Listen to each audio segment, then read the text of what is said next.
This is not important. This does not make any difference to even one single Filipino life.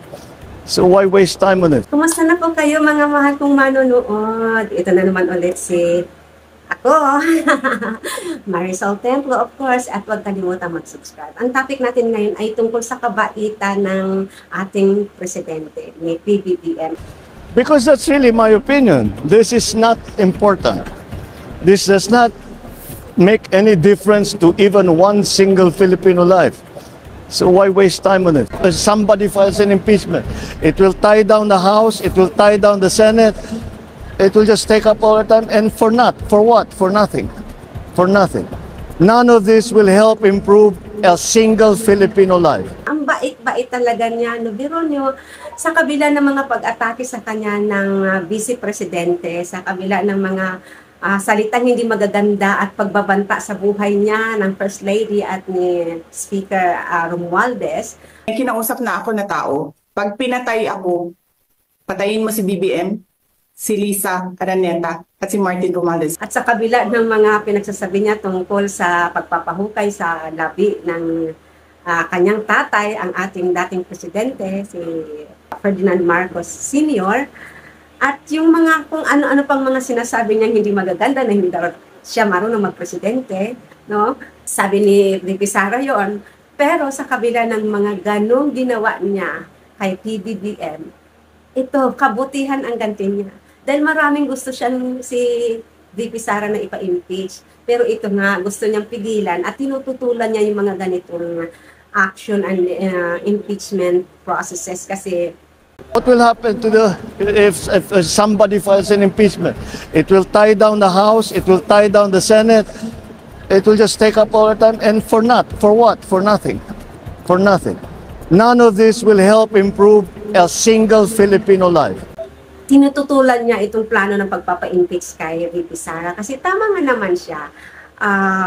Talagang sa sinabi niya, hindi raw makakatulong sa ating mga Pilipino at syempre maaantala yung mga bagay, importanteng bagay na dapat pagfokusan ng mga senador at kongreso, ng kongresista, na pag-ukulan ng mga major topics pagpapaunlad sa ating bansa. At totoo naman na syempre pag nasa process na yon, mai-stack up doon yung mga kongresista natin at mga senador kasi kailangan pagdebatihan, kailangan iproseso at mahaba-habang proseso yan. So yung mga gawain na dapat nag-uupulan ng pansin na dapat maisagawa at maisakatuparan, yung mga bills and other things na dapat i-implement, mai-stop kasi ang lahat ng tao at lahat ng mga government officials sa Senado at sa Kongreso ay mafo-focus sa impeachment case ni VP Sara.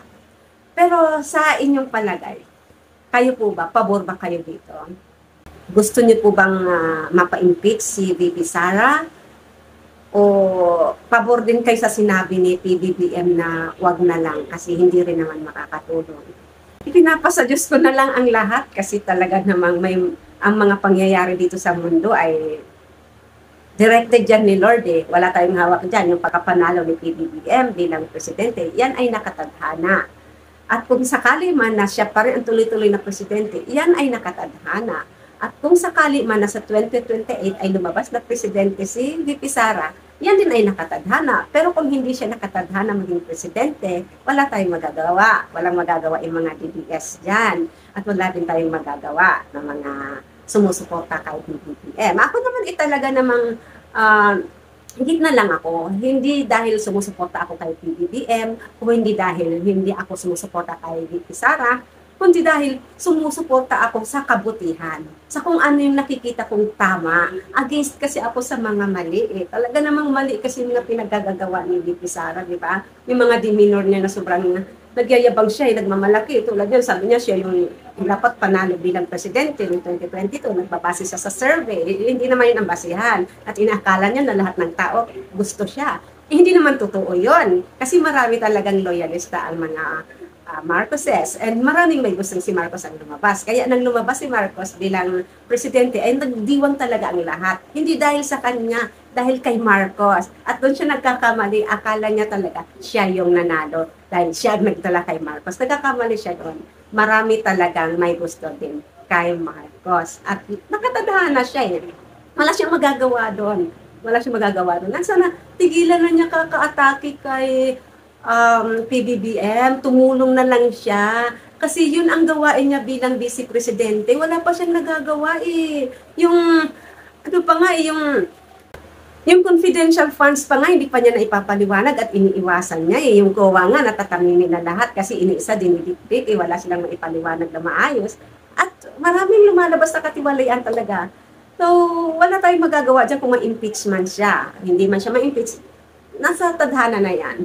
So, ipagpasa Diyos na lang natin. Ano po, muli iniulit ko, hindi ako against kay VP Sara, against ako sa demeanor niya sa mga pinagagawa niya. Hindi ako pabor mismo kay BBM, pabor ako sa kung anong ginagawa niya, kung anong pinapakita niya. Kasi di ba tulad niyan, ang bait-bait niya sa kabila ng mga ginagawa ni VP Sara sa kanya. Sa mga hindi pa po nakapag-subscribe, please subscribe, like, and share my videos. Maraming salamat po and God bless you all.